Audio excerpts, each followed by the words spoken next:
Hello friends, अब तक आपने मेरा चैनल सब्सक्राइब नहीं किया है तो सब्सक्राइब कीजिए और मेरी वीडियोस की नोटिफिकेशन के लिए बेल आइकॉन पे क्लिक कीजिए।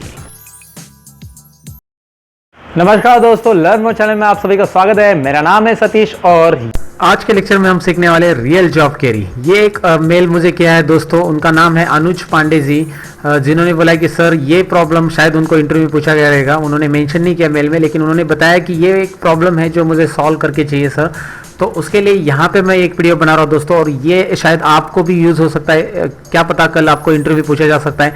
तो ये रियल जॉब क्वेरी क्या है, चलिए देखते हैं। उनको ये 2 सवाल पूछे हैं यहाँ पे उन्होंने मुझे। तो ये देखो, यहाँ पे डेटा दिया है category, item and average sales price. यहाँ पे मैं आपको जूम करके दिखा देता हूँ दोस्तों। इस तरह से डेटा है उनका, कैटेगरी दिख रहा है आपको, आइटम दिख रहा है, एवरेज सेल्स प्राइस। काफ़ी इंटरेस्टिंग है ये भी।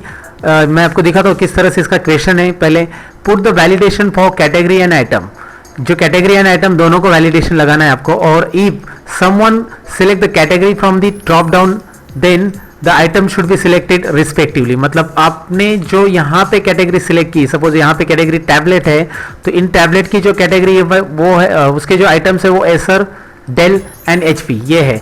तो इस तरह से आप टैबलेट अगर सिलेक्ट करते हो तो यहाँ पे ड्रॉप डाउन में कैटेगरी में टैबलेट सिलेक्ट करो तो उसके आगे बस इन्हीं की लिस्ट आनी चाहिए ड्रॉप डाउन में। अगर आप हार्डवेयर सिलेक्ट कर लेते हो दोस्तों, तो हार्डवेयर की ही जो हार्डवेयर की लिस्ट है, जैसे माउस, कीबोर्ड और वेबकैम, वो ही उनके सामने आनी चाहिए। तो उसके लिए हम लोग क्या करेंगे, तो चलिए देखते हैं। इसके पहले मैंने एक इनडायरेक्ट वैलिडेशन करके वीडियो बनाया, शायद आप लोगों ने देखा होगा, नहीं देखा होगा तो यहाँ पे जो वीडियो है उसके ऊपर लेफ्ट कॉर्नर में एक आई बटन है दोस्तों। आई बटन पे उस वीडियो की लिंक मैं डाल रहा हूँ। अगर आपको वीडियो देखना है तो आप वो वीडियो देख लीजिए। फिलहाल इस वीडियो के साथ कंटिन्यू रहिए। यहाँ पे मैं आपको बताता हूँ कि ये किस तरह से करेंगे हम लोग। तो सबसे पहले मुझे यहाँ पे जो डेटा वैलिडेशन लगाना है कैटेगरी में, तो वो मुझे यहाँ पे सेट करना है। तो उसके लिए मैं क्या कर रहा हूँ, मेरे पास यहाँ पे लिस्ट दिखाई दे रही है tablet, category, tablet and hardware, ये कैटेगरी की लिस्ट है। तो मैं इसे सिलेक्ट कर रहा हूँ और सिलेक्ट करने के बाद इसको मैं नाम अप्लाई करूंगा, जो कि मैंने ऑलरेडी किया है। और नेम बॉक्स में नाम कैसे अप्लाई करना है आपको पता रहेगा। यहाँ पे नाम टाइप करके एंटर करना है, जो ऑलरेडी मैंने कर दिया है। इसको मैंने कैटेगरी करके नाम दे दिया है। उसके बाद मैं क्या करूंगा, इसे सिलेक्ट करूंगा एसर, डेल एंड एचपी। इसको मैं टैबलेट का नाम दूंगा क्योंकि ये टैबलेट से बिलोंग करती है, इसकी कैटेगरी टैबलेट है। तो इसको सिलेक्ट करके यहाँ पे मैं टैबलेट नाम टाइप करूंगा और एंटर बटन प्रेस कर दूंगा, जो कि मैंने ऑलरेडी कर दिया दोस्तों। ये नाम डिफाइन करना कोई बड़ी बात नहीं है, ये बहुत सारी वीडियोज में मैंने बताया किस तरह से नेम रेंज डिफाइन होता है। तो यहाँ पे माउस, कीबोर्ड और वेबकैम के लिए मैं हार्डवेयर नाम दे रहा हूँ। ये जो नाम मैं यहाँ पे दे रहा हूँ, ये जब मैं फॉर्मूला देता हूँ तो मुझे यहाँ पे डायरेक्टली सीक्वेंस मिलता है इन लिस्ट का, इसीलिए ये नाम पहले से आप अप्लाई करोगे तो बहुत अच्छा रहेगा दोस्तों। तो ये इस तरह से, और भी आइटम्स आपके हैं और भी कैटेगरीज है तो उसको भी आप डिफाइन कर सकते हैं। तो इतना सारा डिफाइन करने के बाद, जैसे इसके लिए मैंने पहले नाम दे दिया है कैटेगरी, इस रेंज को, ये 3 को मैंने नाम दिया है, टैबलेट से बिलोंग कर रहे हैं इस कैटेगरी से, तो इसके लिए टैबलेट नाम दिया है और इसके लिए नाम दिया है हार्डवेयर। तो ये क्लियर है किस तरह से यहाँ पे नेम रेंज डिफाइन कर दिया हमने। तो एक्सेल को बता दिया कि ये रेंज में ये पर्टिकुलर आइटम्स आते हैं। तो अभी कैटेगरी के अंदर मैं क्या करूंगा, यहाँ पे मैं आपको डेटा वैलिडेशन अप्लाई करके दिखाऊंगा दोस्तों। तो मैं यहाँ पे इसे सिलेक्ट करूंगा और सिलेक्ट करने के बाद ये कैटेगरी का जो लिस्ट है वो सिलेक्ट करने के बाद आपको एक्सेल में डेटा टैब में ये डेटा वैलिडेशन ऑप्शन मिलता है। यहाँ पे आपको डेटा टैब और डेटा वैलिडेशन है, जो आपने शायद यूज किया होगा पहले बहुत सारे प्रैक्टिस में। तो यहाँ पे देखिए डेटा वैलिडेशन पे मैं क्लिक कर रहा हूँ और यहाँ पे आपको दिखाई दे रहा है एनी वैल्यू। उसकी जगह, एनी वैल्यू की जगह क्या करेंगे आप, एनी वैल्यू की जगह इसमें से आप लिस्ट लेंगे। जी हाँ, लिस्ट सिलेक्ट करने के बाद आपको मिलेगा एक डायलॉग बॉक्स यहाँ पे सोर्स। तो सोर्स में आपको यहाँ पे कर्सर रख देना है और is equal to category type करना है। अब देखिए मुझे यहाँ पे रेंज सिलेक्ट करने की जरूरत नहीं पड़ी। अगर मैं उसको रेंज में डिफाइन कर देता हूँ तो आपको रेंज यहाँ पे सिलेक्ट करने की जरूरत नहीं पड़ती है। यहाँ पे आपका समय बच जाता है दोस्तों। तो ये टाइम सेव करने का ही काम है, बस यहाँ पे कैटेगरी टाइप करेंगे और ओके करेंगे। तो अब इससे रिजल्ट क्या होगा, तो चलिए रिजल्ट देखते हैं। मैं आपको रिजल्ट दिखा देता हूँ। यहाँ पे आपको कैटेगरी में सिलेक्ट करना है टैबलेट तो टैबलेट, हार्डवेयर तो हार्डवेयर, जितने भी वहाँ पे अवेलेबल है उस लिस्ट के अंदर, वो सब आपको इस डेटा वैलिडेशन की मदद से यहाँ पे मिलने वाले हैं। तो फिलहाल आप यहाँ पे सिलेक्ट कीजिए जो भी है, एक आइटम सिलेक्ट किया मैंने। उसके बाद यहाँ पे आपको क्या लाना है, ये टैबलेट के अंदर जो यहाँ पे स्टॉक आइटम्स दिए हैं जो भी, वही यहाँ पे दिखाई देनी चाहिए, बाकी नहीं। तो उसके लिए पहले यहाँ पे कर्सर रख दो आप, इसको पूरा सिलेक्ट करने की जरूरत नहीं है, यहाँ पे कर्सर रख देना है। और इसके लिए मैं किस तरह से डेटा वैलिडेशन अप्लाई करूँगा मैं आपको दिखा देता हूँ। सबसे पहले आप डेटा वैलिडेशन पे जाइए क्लिक कीजिए। जिन्होंने मेरा इनडायरेक्ट वैलिडेशन का वीडियो देखा है उनको अभी क्लियर हुआ होगा कि ये कैसे करना है, नहीं देखा होगा तो वो लोग जरा ध्यान से देखें जिन्होंने पहले इनडायरेक्ट वैलिडेशन नहीं देखा है। यहाँ पे लिस्ट दिखाई दे रहा है आपको, सो लिस्ट यहाँ पे मैं सिलेक्ट कर रहा हूँ और सोर्स में मैं क्या कर रहा हूँ, सोर्स में मैं एक यहाँ पे एक्सेल का फंक्शन टाइप कर रहा हूँ जो प्री डिफाइन एक्सेल में लिंक करता है इनडायरेक्टली सेल के साथ। सो इनडायरेक्टली लिंक कैसे करेगा, मैं ब्रैकेट ओपन करूंगा, दिखाता हूँ मैं आपको। यहाँ पे जरा इस सेल के साथ लिंक करना है मुझे इनडायरेक्ट, लेकिन एक बात है यहाँ पे कि मुझे हर एक सेल के साथ वहाँ पे अलग अलग लिंक रखना है। B13 ये लॉक हो चुका है यहाँ पे, तो मैंने बताया B13 तभी लॉक करेंगे, लॉक यानी कि आपको पता है ये फिक्स रेफरेंस से बोलते हैं एक्सेल में, तभी लॉक करेंगे जब सभी सेल के लिए इसको फिक्स देना है। लेकिन मुझे सभी सेल्स के लिए रिलेटिव रेफरेंस देना है दोस्तों, क्योंकि मैं जब इस फॉर्मूला को ड्रैग करूंगा सो B13 के बाद B14 B15 आना चाहिए। तो चलिए मैं इसे ओके कर देता हूँ और मैं यहाँ पे इसे ड्रैग कर देता हूँ, तो इसमें B13 B14 B15 16 वो डेटा वैलिडेशन में आया रहेगा। वो वेरीफाई करने के लिए आप यहाँ पे क्लिक कीजिए, टैबलेट दिख रहा है आपको, टैबलेट तो पहले सेलेक्ट किया, यहाँ पे टैबलेट के आइटम आ रहे हैं, देखो टैबलेट के आइटम शो करे, इसमें से जो आइटम है आपको यहाँ पे हार्डवेयर के आइटम्स नहीं शो हो रहे इस लिस्ट में क्योंकि आपने हार्डवेयर सिलेक्ट ही नहीं किया। अगर आप यहाँ पे हार्डवेयर सिलेक्ट कर लेते हैं तो मैं आपको दिखाता हूँ क्या होता है। हार्डवेयर सिलेक्ट करने के बाद यहाँ पे आपको दिख रहा है माउस कीबोर्ड और वेबकैम आ रहा है, और ऐसे ही आप सेकेंड लिस्ट में सपोज टैबलेट ले लेते तो वहाँ पे आपको उसके आइटम मिलेंगे। तो आपको यहाँ पे क्लियर हो रहा है कि इनडायरेक्ट डेटा वैलिडेशन का काम क्या है। अगर आप हार्डवेयर लेते हो तो उसके ही आइटम्स यहाँ पे आ जाएंगे, और टैबलेट लेते हो तो वही कैटेगरी के आइटम्स यहाँ पे डिस्प्ले होंगे जो कि उनका सवाल था। तो ये यहाँ पे पहला क्वेश्चन मैंने क्लियर कर दिया दोस्तों, किस तरह से सॉल्व करना है आपको समझ में है। तो क्या पता कल आपको भी ये इंटरव्यू में पूछा जाएगा, तो ज़रूरी है कि आप इस पे प्रैक्टिस कर लीजिए कि डेटा वैलिडेशन किस तरह से काम आता है, यहाँ पे समझ में है आपको। तो ये तो एक इनडायरेक्ट वैलिडेशन का एग्जांपल था। तो यहाँ पे दूसरे क्वेश्चन की तरफ हम बढ़ते हैं अभी दोस्तों।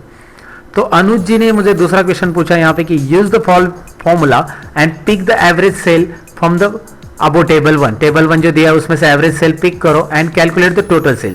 तो टोटल सेल कैलकुलेट करने के लिए बोला गया, लेकिन एवरेज सेल आप देखेंगे तो ये जो स्टॉक है उसके अकॉर्डिंग आना चाहिए। तो मैं जरा मेरा डेटा वेरीफाई करूंगा एवरेज सेल के लिए। यहाँ पे एसर, डेल, HP, माउस और एसर वगैरह रिपीट हो चुका है ना, मतलब जो भी स्टॉक आइटम है, वेबकैम रिपीट है दिखाई दे रहा है, माउस भी रिपीट है। तो आपको यहाँ पे अप्लाई क्या करना होगा एवरेज सेल लाने के लिए? जी हाँ, सिंपल है। डेटा अगर फेच करना है, आपको डेटा पिक करना है किसी सेल से, तो आपको जरूरी है वी लुकअप। तो इस तरह से आपको यहाँ पे लॉजिक अप्लाई करना सीखना है दोस्तों। जैसे आपके सामने क्वेश्चन है तो आपको समझना है कि यार यहाँ पे तो एसर डबल आ चुका है, एसर नहीं माउस डबल आ चुका है, या फिर जो भी स्टॉक आइटम है डबल आ चुका है, तो डबल वाली वैल्यू यहाँ से कैसे आएगी, वहाँ पे कैसे लिंक करेंगे हम? तो इसके लिए सिंपल सी बात है, यहाँ पे क्लिक कीजिए आप, is equal to V lookup. V lookup क्या होता है, कैसे वी लुकअप अप्लाई किया जाता है, उसका सिंटैक्स क्या होता है, ये सब मैंने ऑलरेडी बहुत सारे वीडियो में बताया दोस्तों। और अगर आप ये पहली बार मेरा वीडियो देख रहे हो तो आप वो आई बटन है उस लिंक में मैं ये वी लुकअप का लेक्चर डाल रहा हूँ। वी लुकअप का अच्छे से समझना है तो आई बटन पे क्लिक कीजिए। पहला वीडियो उसमें इनडायरेक्ट डेटा वैलिडेशन है और दूसरा वीडियो आपको मिलेगा वी लुकअप का। तो वहाँ पे आप चेक कीजिए किस तरह से आपको वी लुकअप का एक्सप्लेनेशन है, वो सब आप समझ में आएगा, क्योंकि इंटरव्यू में वी लुकअप आपको समझना बहुत जरूरी रहता है दोस्तों। यहाँ पे मैं आपको इस क्वेरी को सॉल्व करके दिखा रहा हूँ यहाँ पे, इसलिए वी लुकअप का डेफिनेशन नहीं बताऊंगा दोस्तों। तो यहाँ पे देखते हैं, अभी वी लुकअप तो आ चुका है आपके सामने। लुकअप वैल्यू क्या करेगा, ये लुकअप यहाँ पे लुकअप वैल्यू हमारी एसर। सो एसर के अकॉर्डिंग वहाँ पे जो टेबल है, तो टेबल यानी टेबल एरे, तो यहाँ पे मैं कॉमा दूंगा, लुकअप वैल्यू एंड हो चुकी है तो टेबल एरे में जाएंगे, और टेबल एरे यहाँ पे टेबल 1 है जिसमें मैं यहाँ से यहाँ तक ही सिलेक्ट करूंगा दोस्तों। क्यों? क्योंकि वी लुकअप का जो रूल है वो है लेफ्ट मोस्ट कॉलम में आपकी लुकअप वैल्यू रहनी चाहिए। यहाँ पे हमारी लुकअप वैल्यू है एसर, और ये सर जो है ये हमारे टेबल में यहाँ पे 3 टेबल में मिडल में है, लेकिन आप ये रेंज सेलेक्ट करोगे तो ये लेफ्ट मोस्ट कॉलम वैल्यू नहीं होती है। तो इसके लिए आप यहाँ से सिलेक्ट कीजिए एसर। कहाँ से सिलेक्ट करना है, देखिए आइटम से आपको सिलेक्ट करना है। ओके ठीक है, यहाँ पे आपका टेबल एरे कंप्लीट हो चुका है, और आगे मैं आपको दिखा रहा हूँ कॉलम इंडेक्स नंबर। सो कॉलम इंडेक्स नंबर में क्या आने वाला है, कॉलम इंडेक्स नंबर में वो जो आपको आंसर चाहिए average sale price. So average sales price count कीजिए आप कॉलम का नंबर, ये कॉलम नंबर 1 है according to this table array. आपको यहाँ से नहीं काउंट करना है, ना ही यहाँ से काउंट करना है, इस टेबल एरे के अकॉर्डिंग आपको ये टेबल नंबर कॉलम नंबर 1 है और ये 2 है, और 2 का आंसर हमें यहाँ पे रिफ्लेक्ट करना है, यानी यहाँ पे हमें डिस्प्ले करना है। और उसके बाद एग्जैक्ट मैच हमें चाहिए। एग्जैक्टली मैच का यूज़ क्या होता है ये वी लुकअप के वीडियो में देखिएगा दोस्तों। यहाँ पे हमारे पास उतना समय नहीं कि मैं वी लुकअप पूरा एक्सप्लेन करूँ, लेकिन यहाँ पे आंसर आ जाएगा। लेकिन आंसर आने के पहले मैं अगर ड्रैग करूंगा तो बाद में आंसर तो आने वाला नहीं है। ये वैल्यू तो चेंज होती जाएगी, C19 की जगह C20 हमें चाहिए, बट C4 और CD9 ये हमें यहाँ पे लॉक करनी है, जो कि मैं हमेशा बोलता हूँ ताला लगाओ दोस्तों, ताला नहीं लगाएंगे तो ये रेंज नीचे चली जाएगी। और तो लॉक करो यहाँ पे, ये है हमारा ताला लगाना। इस तरह से F4 बटन प्रेस करके इनको लॉक कर दिया हमने। और अब देखिए आप ड्रैग कीजिए, आपको आंसर मिल चुका है। आपको आंसर इस तरह से मिल गया। और फाइनली आपको टोटल सेल निकालना, तो ये तो बेसिक फॉर्मूला ही, ये ज़्यादा बताने की ज़रूरत नहीं मुझे आपको। ये मल्टीप्लिकेशन करेंगे, इसका आंसर आ जाएगा, और ड्रैग करेंगे और इसका एडिशन आप यहाँ पे निकालेंगे तो आपको मिलेगा टोटल सेल। तो ये एक जो आंसर मैं आपको बताया कि वी लुकअप यहाँ पे रियल जॉब क्वेरी में किस तरह से यूज़ होता है, एक रियल प्रॉब्लम जो अनुज पांडे जी ने मेरे साथ शेयर किया था। उन्होंने पूछा था कि इसे किस तरह से सॉल्व करेंगे सर। सो पांडे जी धन्यवाद देना चाहूँगा, मैंने आपने इस तरह से ये प्रॉब्लम मुझे दिया और इसके ऊपर मैंने एक वीडियो बनाया जो मेरे व्यूअर्स चाहते हैं कि ऐसा कुछ नया सीखे। कैसे लगा दोस्तों आपका ये लेक्चर? अगर अच्छा लगा हो तो लाइक बटन पे जरूर क्लिक कीजिए, लाइक कीजिए, कमेंट कीजिए और आपके सभी दोस्तों के साथ शेयर करना ना भूलिए दोस्तों। मैं मिलूंगा आपको कुछ और इंटरेस्टिंग लेक्चर के अंदर। तब तक के लिए मैं लेता हूं आपसे अलविदा दोस्तों। चलो सीखते रहो, सिखाते रहो। Bye bye.